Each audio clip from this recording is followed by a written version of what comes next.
সবজি কাটতে কাটতে হাত কেটে ফেলেছি, দেখো এত ব্যথা করছে। এই ঠান্ডার সময় একটু কাটলে না মনে হয় যেন কত কষ্ট।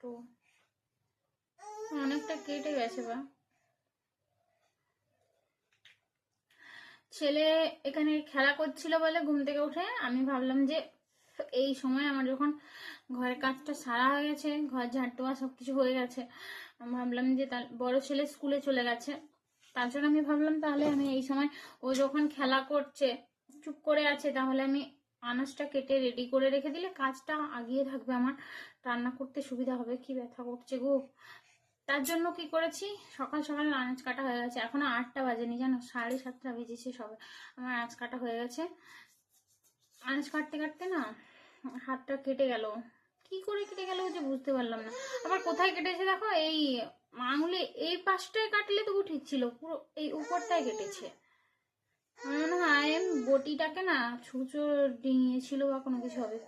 ছুঁচো রেঙালে নাকি হাত কাটে, জানি না বলে। তো যাই হোক, আমাদের পুচকেটাকে দেখাচ্ছি, দাঁড়াও। আমার সবজি না কাটা শেষ হতে হতে আর শুরু হয়ে গেছে। ওরকমই আমি ঠিক কোনো কাজ করব তখন করে মানে আওয়াজ দেবে, কান্না করবে না। চোখে কিন্তু জল নেই। দেখো আমি কথা বলছি না, ওই জন্য আমার দিকে দেখছে একবার করে, আবার করছে। দাঁড়াও তোমাদের দেখাচ্ছি। ওই দেখো মশারির ভেতর থেকে আসছে আমাদের। এই দেখো, এই দেখো, এটা কে? দুষ্টু করছো সোনা, তুমি দুষ্টু করছো?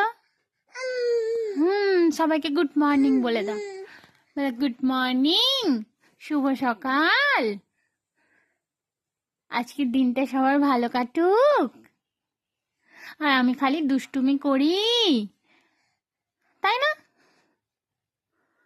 দেখো কেমন ভাবে দেখছে, কিচ্ছু জানে না। তো যাই হোক, টাটা, সব ভালো থাকবে। টাটা করে দাও, টাটা।